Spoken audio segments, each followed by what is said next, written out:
Magandang umaga sa inyong lahat. Ako nga po pala si Rashida A. Rodriguez mula sa BSA 13 at hayaan niyo ako ipakilala ang aking sarili.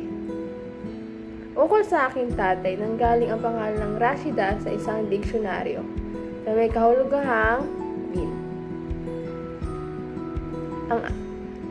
Ito ay isang pang-Muslim na pangalan din. Pero wala akong lahi Muslim na kahit ano. Pero meron akong lahing Chinese sa aking father's side. Ang aking palayaw ay Rash or Rida. Ako ay pinanganak sa Maynila. Ngunit dito sa Bacoor City of Cavite nananirahan ng aking pamilya kahit noon pa. Walang probinsya ang aking pamilya dahil sila ay talagang tubong Cavite na. Kilala ang mga Caviteño bilang matatapang na tao, kaya naman talagang malalakas ang boses. Kaya napagkakamalan sila na palaging galit kapag ito ay kinakausap. Isa sa mga nagpakilala sa Cavite ang Aguinaldo Shrine o kilala rin bilang Museo Emilio Aguinaldo, kung saan ibinigay-way ng dating unang Pangulo ng Pilipinas ang matawat na nagsisimbolo ng ating pagkamit ng kalayaan sa mga Kastila.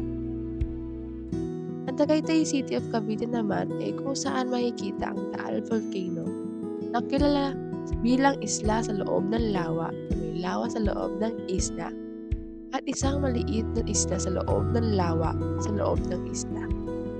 Kinikilala din ito dahil sa magandang tanawin, bagamat ay may kinakaakibat na panganib dahil ito ay pangalawa sa pinakaaktibong bulkan sa Pilipinas. Sa pinakamamahal ko na lugar kung saan ako nanggaling at nakatira, Bacoor City of Cavite. Ito naman matatagpuan na sa Pote River. Dito naganap ang tagpo sa laban kontra kolonyalismo ng Espanyol at Amerikano upang pigilan ang paglusok ng mga Kastila mula sa Las Piñas papuntang Bacoor at Imus. Pagdating naman sa pagkain ay talagang mayaman ang Bacoor sa tahong at talaba dahil ang pinapaligirang ng lungsod na ito ay puro tubig. Nakilala din dito ang pinagmulan ng halo-halo noong dekada 60 sa Barangay Digman at kilala bilang Digman Halo-Halo.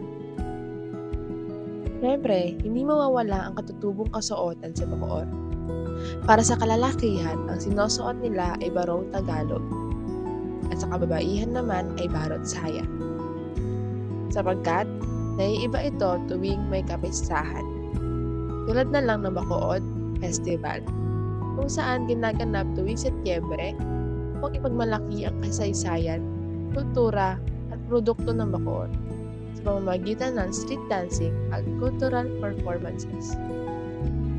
Alam niyo ba na ang karinyoso sa kawit na sayaw ay isang panliligaw ng mga Pilipino noong panahon ng Kastila? Hindi lang sa ganitong okasyon kung hindi pati na rin sa mga panahong kasal at makabayan.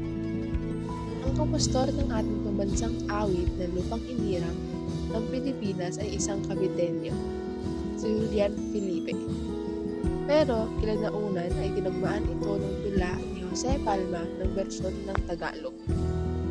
Isa sa mga iniwang pamanang kultura ng Cavite ay pagdating sa kasaysayan, nagkakaroon ng reenactment ang mga Caviteño ng labanan sa Pote Bridge.